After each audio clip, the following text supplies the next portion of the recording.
All right, let's see if it goes up on the screen. Today's going to be a fun one. Yeah. I like to think they're all fun ones, but this is a figure I've been looking forward to opening up for a while. I still got the black screen. There it goes. All right. So today we have one that I've been looking forward to opening up for a while. One I'd been hoping that Mcfarlane would do for a long time. And finally, at the tail end of their line, they're getting around to it. And another figure that I've been really hoping for, kind of similar aesthetically to this one, they could probably reuse some of these parts, is a Black Canary. So maybe they'll manage to get a Black Canary figure out before the license is up. Who knows? You know, it'd be nice to see though. But here we have the DC Multiverse Mcfarlane Collector Edition Zatanna. Yes, Mcfarlane Collector Edition. You know what that means? That means it's overpriced. But I'll say this for them: at least they had the decency to include an extra bonus tag along action figure in this, because we got Detective Chimp, so that's pretty cool. Bobby Wald is here and says, "You know how magicians say I got nothing up my sleeves? The same thing about her pants, and she doesn't have them." Yeah, she's got the fishnets. They actually went and printed some fishnets on here. That's nice. So there was a variant on this figure too, a platinum edition. And that one is more based on her appearance in the DC animated stuff, like Justice League Unlimited and Batman the Animated Series. So unfortunately, that one does not have fishnets. So you either get one with some tall boots, or you get one with the just the regular high heeled shoes and no fishnets. And I think I'd rather have fishnets if I can only choose one of the two. Ideally, I would have liked for her to have just regular high-heeled shoes with the fishnets, because that's the real classic version, the Silver Age version, as she looked when she first appeared in the Silver Age comics. And the high boots are a little more sort of like a Brian Bolland, his little tweak to the costume, which is nice. I don't mind it. I'm not complaining. But if they'd consulted me on the matter, I would have gone with regular high-heeled shoes. Max Games and Toys is here. It says, "The mighty Allen, friend," and asks, "Are you rich?" No, I'm just irresponsible. Anyway, how do I get all this stuff? Well, this one, I pre-ordered it from GameStop, I think. Sometimes I'll try to take advantage of like doing the PayPal thing where you can pay in for or something like that. I think she was an example of that. I think I got her with something else that I ordered from them at the same time, but I don't remember what it was. Anyway, let's here's the picture on the back, and you can see that she's wearing a cape in the image on the back, which is not something that she usually wears, but sometimes she'll wear a cape. Got a little red carnation in her lapel there, in her boutonniere, which of course Barney Stinson tells us that boutonniere is French for booty is near, and I guess booty's always near when Zatanna's around.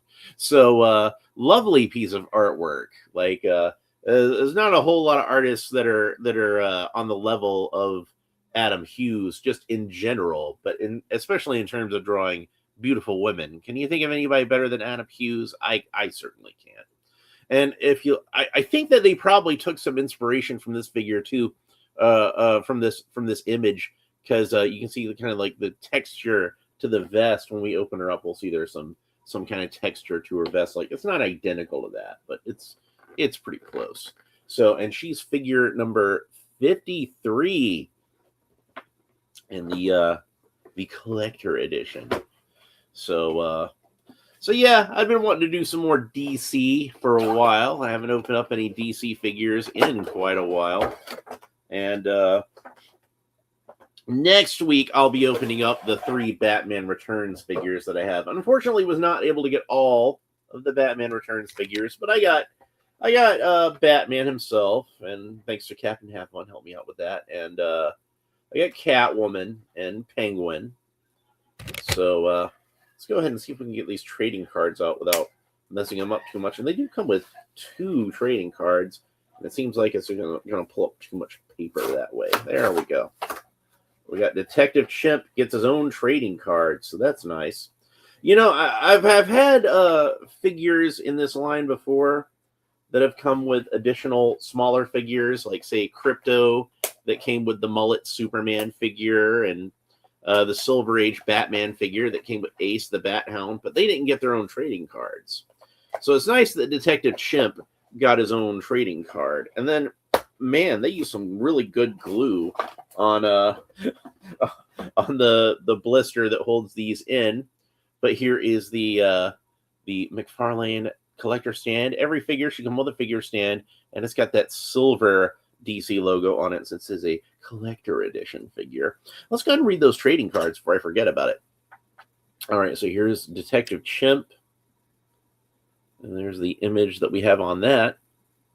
That's especially worth showing since his image is not on the package, but Zatanna's is the same one that we saw on the package already. We'll read Detective Chimp first.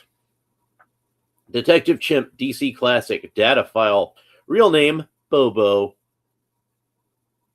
Chimpanzee magnificent finder of tasty grubs was a sideshow act dubbed Bobo until he drank from the fountain of youth. This granted him a genius intellect and the ability to speak. After solving a murder, he went into business as Detective Chimp, but his non-human status caused legal issues and his agency failed. Crushed, he began drinking heavily at the Oblivion Bar, a watering hole for occult beings run by former rock star Jim Rook, a.k.a. Nightmaster.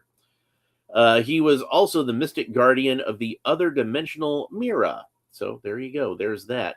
Max James of Toy says, "What do you think Mattel got the DC license?" I think they probably offered more money. I think that's probably what got them the license. I think they probably offered to pay more than Mcfarlane was willing to pay. Hopefully they'll do some good stuff when they get around to it. I did notice, and I'm sure you noticed this as well. I'm sure you would have seen this, because you pay attention to such things as I do. That the new Scareglow figure from the Masters Universe Chronicles line, it seems to have a wrist joint that's kind of similar to what Mcfarlane's doing. So I'm hoping that when Mattel gets around to doing their adult collectible figures, they'll do something similar with their DC stuff. You know, I love those Mcfarlane wrist joints, but we'll get to that. Mattel has Thundercats, Motu, TMNT, and DC. Oh yeah, they're going to be kicking ass. And I really hope, even though I'm not seeing a whole lot of Origin stuff coming out, they're doing that First Ones line, but I'm really hoping that we'll get a DC Masters Universe Origins crossover, because I love that's why they usually do the crossovers, is in the Origins line, and I'm loving those figures so far. Are you prepared to start a new DC collection line and all over again? Well, that's just going to happen, isn't it? I don't think it matters if I'm prepared or not.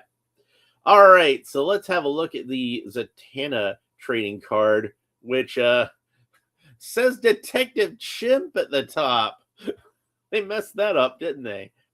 But almost messed up the card, because I almost dropped it and then just instinctively tried to catch it, and oh, thank God that didn't happen. All right, so Detective Chimp, DC Classic, data file, real name Zatanna Zatara.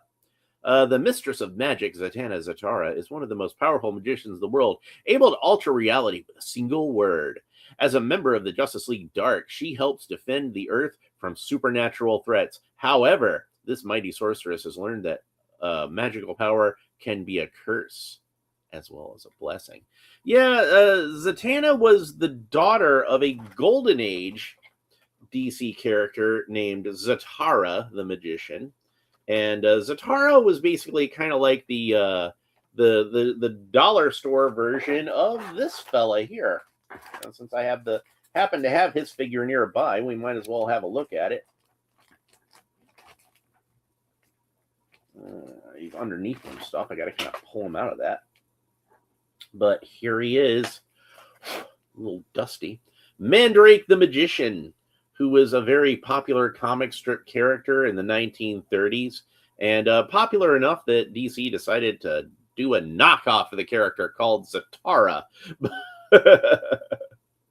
Zatanna was popular enough to last through the golden age, and eventually kind of faded into obscurity when most of the golden age characters kind of went away. And but when DC started revitalizing a lot of their characters in the Silver Age, brought back the Flash, but made him into Barry Allen, brought back Hal Jordan, or Green Lantern, but made him into Hal Jordan, brought back the Atom, but now he's Ray Palmer, brought back Hawkman, left him pretty much unchanged, except for gave him a new origin where he was an alien, but he was still museum curator Qatar Hall. That was his Thanagarian name. But yeah, so eventually, I guess somebody thought to do a new version of Zatanna. But how about instead of doing Zatanna himself, we spice it up a little bit? Now it's his sexy daughter. So in addition to Detective Chimp, Zatanna comes with a few other accessories. I first read Zatanna in an issue of Detective Comics where they were reprinting the stories that introduced her as backups in these 100-page issues. And I got one of these 100-page issues secondhand at my local comic book shop when I discovered the back issue bins. And I dug out this old 100-page Detective Comics. And the issue that I had, it reprinted her team up with the Atom. So some lovely Gil Kane artwork in there. And he did an excellent job of drawing Zatanna. And I had a little bit of a crush on her. I ain't gonna lie. I was at that age. I was an impressionable youth. And she definitely made an impression on me.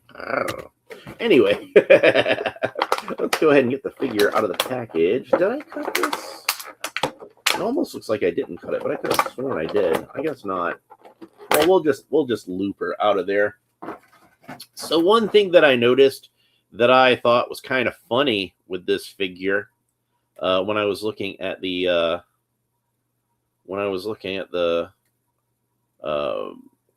what do you call it? The promotional images is I think this action figure looks an awful lot like Fran Drescher, from The Nanny. Oh my God, Mr. Sheffield. I ain't gonna complain about that because Fran was fine. Like not just her last name on the show, but I always thought Fran Drescher was kind of hot. Like she had that voice, but she was a fine looking lady, so I ain't gonna complain. But I do think it's odd that the Zatanna action figure looks kind of like Fran Drescher. I think that's a weird choice. I don't know where that came from, but I'm not gonna complain about it. She does have her top hat, and it seems to fit on her head nicely. And hey, look, it's got some red trim on there, so it kind of matches the red on Mandrake's outfit here. I'd seen where some people decided to use Mandrake as a stand-in for Zatanna in their figures, but unfortunately, I see that he's just a little shorter than Zatanna. But I was thinking about a completely different figure that had a white tie and tails. Oh yeah, Count Dracula. Let's see how tall she is next to Dracula. Oh yeah, he's about the right height, I think. That's about how tall that Zatanna should be next to Count Dracula. And hey, that Carfax Abbey version of Dracula, he comes with a top hat. And I did manage to pick up 2 of those from Ross when they were on sale over there. So custom incoming. That's what I'm saying about that. And Zatanna has a magic wand, and it's just a plain gray magic wand. It's not like a stage magician's magic wand usually is, where it's that white with I'm sorry, like a black wand with a white tip. It's just kind of a gray stick that's molded into her hands, and it looks like she reuses a lot of parts that were from the Nightfall Catwoman figure, and Fire, and Starfire. A lot of those parts were used there because she does have those long opera gloves I'm seeing. But they kind of blend in with the sleeves when it's all painted black like that. I think it still kind of works. Uh, but she does have a new torso with this kind of corset vest piece, and you can see what I'm talking about, where they got the details sculpted on there. It is a yellow piece, which often that's what Zatanna is colored in. Now, when they did the original Silver Age design of her, she had like a blue hat and blue jacket and purple trunks. Now, I'm thinking that those parts were always meant to be interpreted as black, and that those were just highlights. But some figures that I've seen of her do actually interpret those parts as being blue. I want to say DC Direct did a Zatanna figure that was a Silver Age version, and they had all those parts colored, where like she had a blue jacket and purple trunks. But here you can see it's a black jacket, black hat, black trunks. And Zatanna's had a bunch of different costumes over the years. A lot of the times people will try to improve upon the original Zatanna costume. But as far as I'm concerned, the original Zatanna costume is perfection and cannot be improved upon. She's got that in common with Power Girl. And I know I've got over here somewhere in this pile of figures here. I know I still have my Power Girl figure over here. Yeah, here she is. And she's also one that, like, I think a lot of the times when people are trying to redesign her, they're trying to desexualize her. I've seen some pretty horrid costumes that they've designed for both of these characters. But I as far as I'm concerned, these are like the definitive versions. These are what these characters should look like. Full stop. That's it. Like, I've got the platinum variant version of Power Girl, and even something like just swapping out the cape with a leather jacket just kind of gets on my nerves. Oddly enough, and people will say, "Oh, you're just saying that because, like, you don't like the other costumes because they're not sexy." Oddly enough, I don't mind that they gave her long pants. That didn't bother me at all. And I probably would have, though, and I think I mentioned this when I opened this up, I probably would have, if I was going to, give her long pants, I probably would have given her, like, I probably would have taken the sleeves off of the jumpsuit, just because it would have kept the color a little more in balance as far as that goes. But I did wind up buying this one, even though, like I said, I wasn't really too big of a fan of this costume. But, hey, I saw a platinum edition, so I bought it. My mom would slap me if she saw me buying dolls, says Max Games and Toys. Yeah, well, my mom never really cared about that. Like, she bought me that Mego Wonder Woman doll when I was a kid. So my mom let me play with whatever kind of toys I liked to play with. And, like, if it was a girl's toy, she didn't really care. She just liked that, I was happy playing with my toys, So it's and like I've said before, I always liked having girl characters. I always liked, Princess Leia and Tila and Scarlet and Wilma Deering and, the Baroness and Evelyn, and name whatever kind of female character you want to in any kind of franchise that I had growing up. How can I not want to have a Wonder Woman figure to go with my Superman and my Batman? She's like, there's a reason it's a DC Trinity. She's like one of the most important characters. You got to have Wonder Woman, like, but yeah, the Power Girl figure does look great, doesn't she? They did a really good job on her. So, yeah. And again, this is one where, like, I say the original costume, but technically this is one that like Amanda Connor did make some tweaks to. It's got like, different boots and a different belt and that kind of stuff. But still, it's still pretty much this is pretty much it's about 99% what Wally Wood was drawing when he was drawing Justice Society back in the 70s. And likewise,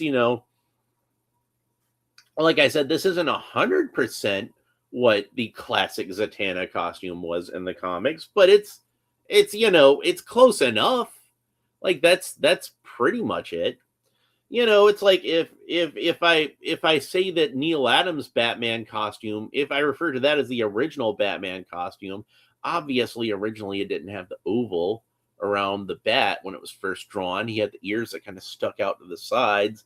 He had little short purple gloves. That's the original Batman costume.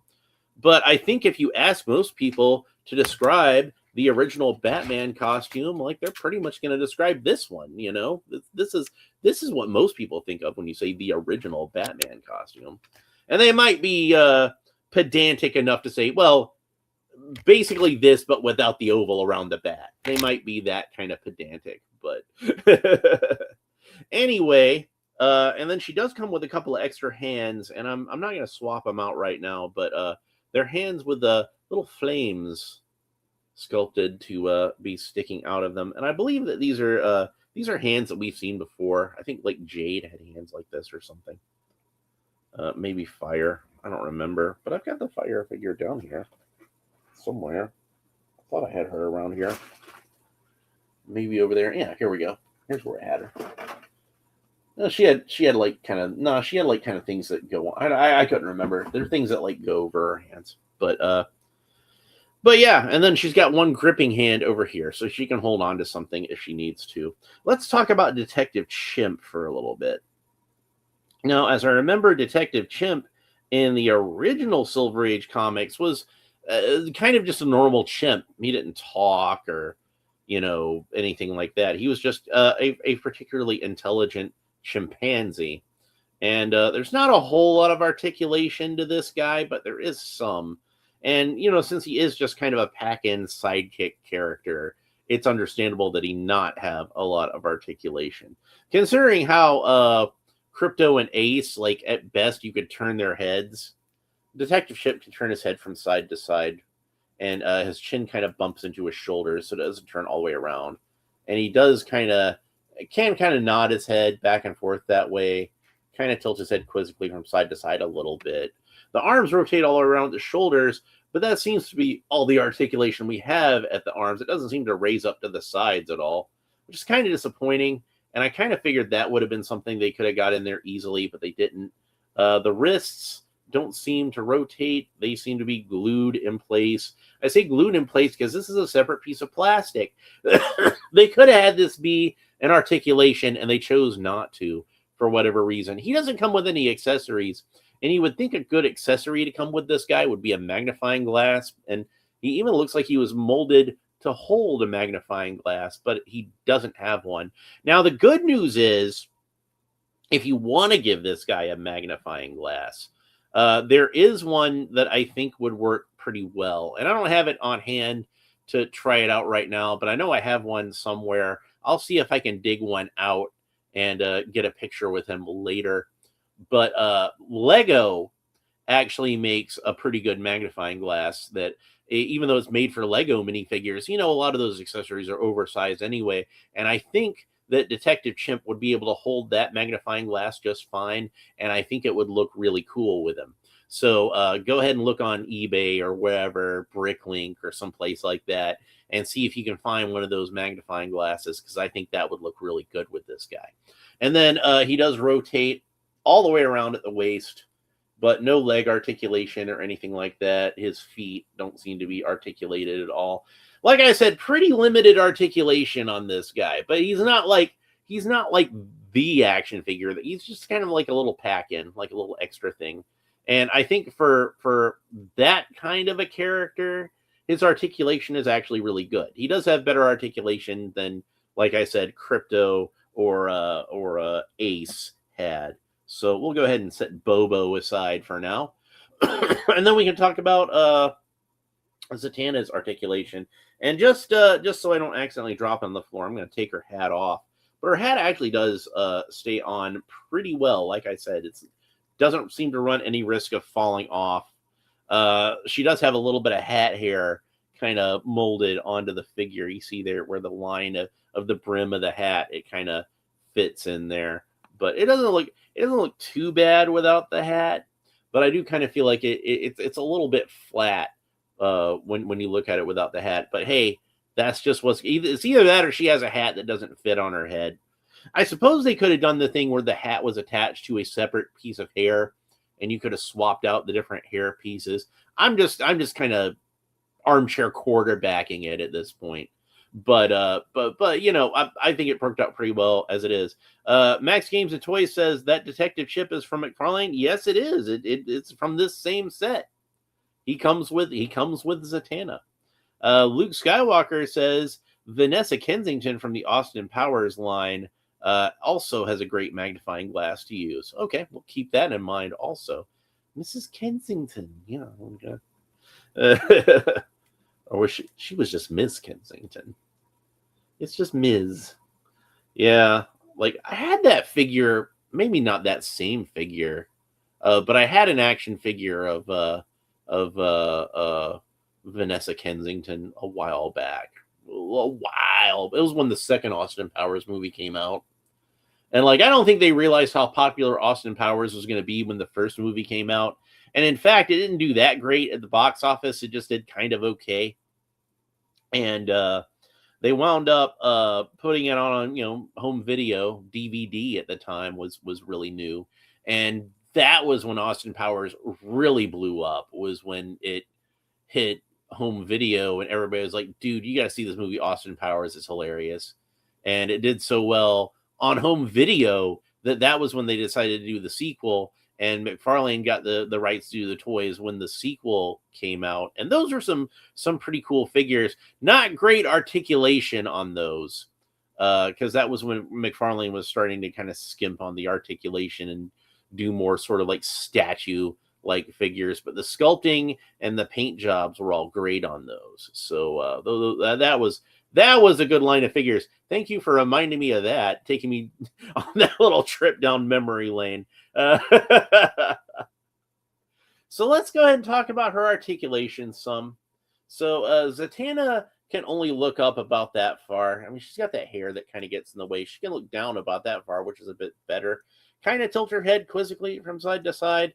The head does actually rotate all the way around, but I pulled her hair off. Man, her hair actually does come off. It's not even glued. It just comes right off. How about that? So, yeah, I guess they could have done that as a separate piece. Just done the hat, like a separate piece of hair with the hat attached to it, and then given her something a little more full as far as, like, just a regular. But she doesn't have any ears. No ears. And this creepy-looking plug on top of her head. Man, that's horrifying. Let's put her hair back on immediately, because I don't want to look at that anymore. That's just scary. Max Games of Toy says better articulation than classics Motu. Well, like if you mean like the 80s stuff, yeah. So her arms rotate all the way around at the shoulders, and she's got that little bit of a butterfly joint there, that kind of spacer there. Her arms raise up to the sides about that far. She got a bicep sole that rotates all the way around. When I turn it to the side, I think then you can really see what I'm talking about, where it's got that opera length glove on there. So a little bit of the legacy of being a Nightfall Catwoman. Excellent elbow articulation, double jointed elbows, and it'd probably bend a little bit further, except for the actual shape of the elbow getting in the way. Now her hair's popping off again. I am going to glue her hair on. There's no reason for her to have removable hair because there's nothing else to swap it out with. It's creepy. So she's got the cool Mcfarlane wrist articulation, where the wrist rotates all the way around, both where the wrist, where the hand meets the wrist and where the wrist meets the forearm. But it does seem like mine is a little bit stuck right now. It does seem like it's a little bit, but yeah, there we go. So you can see that it can move around any which way you want to, which is good.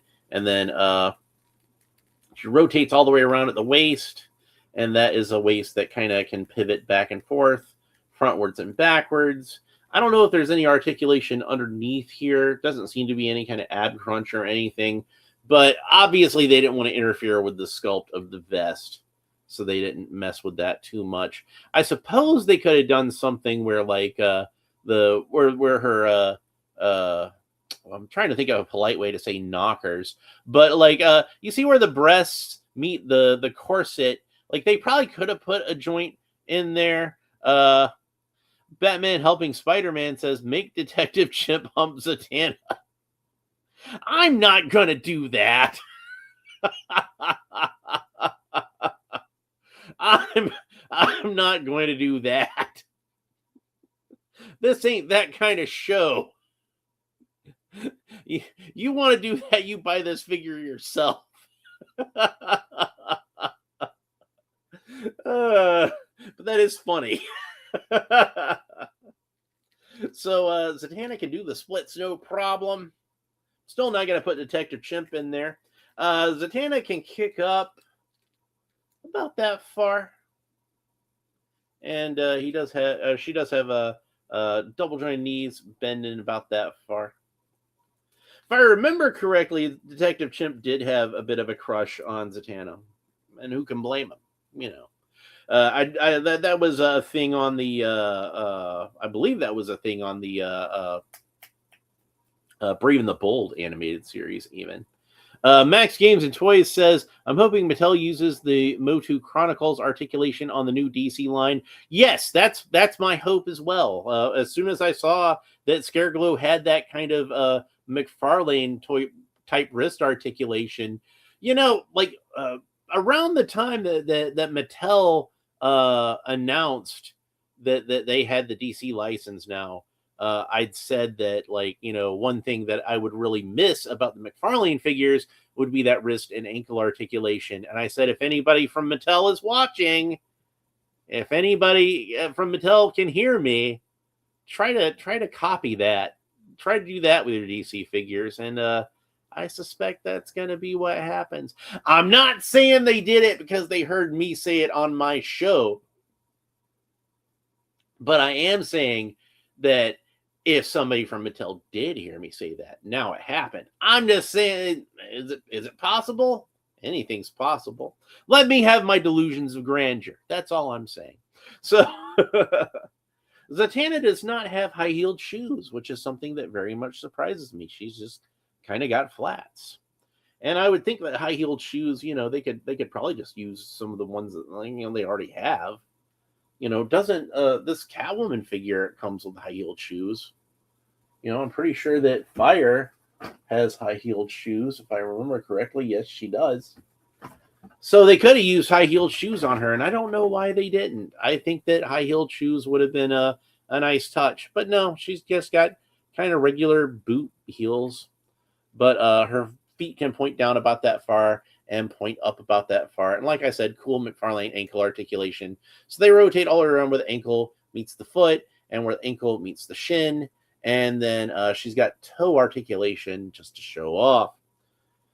Ah, man, what a great job they did with this figure. And I know, like, I've had my nitpicks and had certain things that I kind of pointed at and said they could have done this better, they could have done that better. But don't mistake those kind of things for heavy criticism, because they're not really. Like I said, I do kind of sometimes point out things that I think could have been better, but it's just things that, you know, maybe they can think about in the future.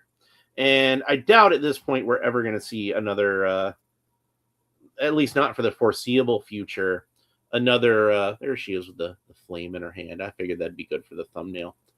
But I really doubt that we're going to see another Mcfarlane Zatanna figure anytime soon. We'll put it that way. And, you know, Mcfarlane might get the rights back, or they might retain the rights to do more collector style figures or something like that. Who knows? We'll see what happens. But I kind of figure Zatanna is one of those characters where, like, she's certainly a popular character among DC Comics fans, and she definitely has a strong following, including writer Paul Dini, one of her greatest champions over the past 30 years or so. Luke Skywalker has noticed Godzilla. I wanted to say he loves Zilla back there. Oh, yeah. Yeah, I do love me some Godzilla. So, Blue White Mario had asked about that Godzilla figure a while back, so I just kind of stuck him. Blue White Mario had asked if I had any Godzilla toys, and I just kind of stuck him back there. But yeah, I was talking about Zatanna. So she's a character that's got like a pretty strong following, but she's not like a really well-known mainstream character, like in terms of like mainstream popular culture, you know? Like I was watching some Batman the Animated Series over at my mom's house, and I had to explain to her who Zatanna is because she has no idea who Zatanna is. And I kind of use my mom as a yardstick to measure what comic book characters are known to people. And like she probably knows a bit more than the average person just from osmosis of knowing me for like my entire life. But there's still certain things that she does or doesn't know. Max Games and Toy says, Mighty Allen, I've got to leave. Congrats for the great figure. Thanks for stopping by. Good to see you. All right, but yeah, we'll see it. We'll see you another time. But yeah, like I remember a while back there was some kind of meme about like somebody saying that they couldn't believe that Jason Momoa would quit playing Aquaman to play like a lower tier character. And you know, the comic book readers were like, huh, huh, huh, Lobo is not a lower tier character than Aquaman. Okay, yeah, maybe if you're somebody who actually reads comics, but for the 90% of the world that doesn't read comics, go ask your mom or your grandma or somebody like that. Go ask them if they know who Lobo is, and they're not going to have any idea what you're talking about. You ask him who Aquaman is. Oh yeah, I know Aquaman. He's in the Super Friends. He can swim and talk to fish. My mom knows who Aquaman is. If I asked her to draw a picture of Aquaman for me, she could draw a picture of Aquaman. My mom has no idea who Lobo is. And I'd reckon it's that way for most of your mothers. Maybe some of your mothers are hardcore DC Comics fans, but probably most of them aren't, I'm assuming. So, so yeah, Aquaman is a bigger character than Lobo. I hate to tell you. Aquaman's a bigger character than probably most of your favorite comic book characters. Aquaman's a bigger character than the Punisher. Aquaman's a bigger character than, maybe not Wolverine at this point, but at least until Hugh Jackman played Wolverine, Aquaman was a bigger character than Wolverine in terms of like regular popular culture. So, and she does have I should point this out too. She does have a tailcoat. It does seem like the tailcoat is a little short. Oh, hey, booty is near, but she doesn't have a boutonniere on the actual figure, just in the artwork. So I do think that like this shows how easily they could do a Black Canary figure. Like I honestly think these boots would work better for Black Canary than they do for Zatanna with the flat boots. But if they could use these arms for Zatanna, they could use them for Black Canary. You know, Black Canary would pretty much require a new torso and a new head. And they could use all these same parts other than that. And you know, you still got a few months left on your license, Mcfarlane. You can still give me that Black Canary figure I want. Huh? Get that Black Canary taken care of? Anyway, that's it for this figure. Next week, I'll be back. I won't have a show tomorrow. I can tell you for certain I will not have a show on Sunday. But next week, I will be back. And my plan next week is I want to open... Do I still have them over here? Yeah, I still got them over here. I want to open up these Batman Returns figures. Now, unfortunately, I was not able to get the whole wave of Batman Returns figures. I was not able to get the Penguin Commandos, which I believe were exclusive to the Mcfarlane website anyway. And I was not able to get Max Shrek. And I don't know if I'm going to be able to get either one of those at this point. But I was able to get the Penguin, and I was able to get Catwoman. And I was able to get, again, thanks to Captain Have Fun, he was able to get this to me. I was able to get Batman himself. So I don't know if I'm going to open up this one as the first one, or if I'm going to save him for last. He's either going to be the first one or the last one. Catwoman will either be the first one or the last one. Penguin is going to go in the middle. He will be the middle piece. So yeah, that's how we're going to do that. But I haven't decided yet. We'll see where life takes me. Play it by ear. I'm going to try to do a little bit more randomization on the channel for the next couple of weeks, just because like I seem to get into these periods where I'm doing a lot of the same thing for a while, like these kind of themes, and I want to try to vary it up a little bit, at least for now. And we might get back to doing like longer themes later, but I've just done so many of them for so long. I want to try to kind of mix it up a little bit. So we're probably going to open these up, these Batman Returns figures, and then I'll come back to DC a little later. But I know I've got a bunch of Masters of the Universe to open, and I've got a lot of G.I. Joe. I'd gone from being like, I've got a couple of G.I. Joe figures I could open up to now we're starting to get back to that point where like I could probably do a whole week of G.I. Joe right now. I've got the Night Viper, I've got Lifeline, I've got Big Lob, I've got Heavy Duty. I should have Breaker and the 2-pack of Steeler, and who was the other one that was Short Fuse? Was it Steeler and Short Fuse that were in the 2-pack? I should have those on the way soon. But yeah, we'll see what happens. I got a lot of cool stuff to open. But that's pretty much it for Zatanna. I hope you were enchanted by this episode, huh? Because magic, But yeah, I've got to go and take my picture for the thumbnail, and then it's probably almost time for me to start getting ready for work.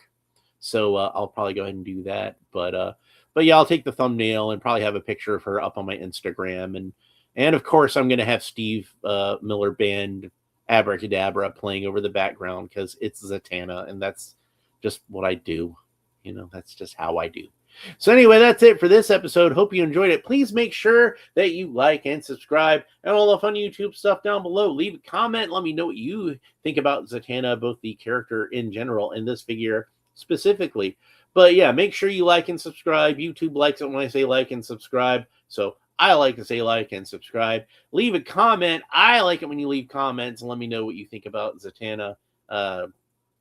Just anything you want to say about Zatanna is fine in the comments. You can even ask me to have to have Detective Chimp hump her, but it doesn't mean it's going to happen. But you can ask. Anyway, that's it for this episode. We'll talk to you next time. Bye.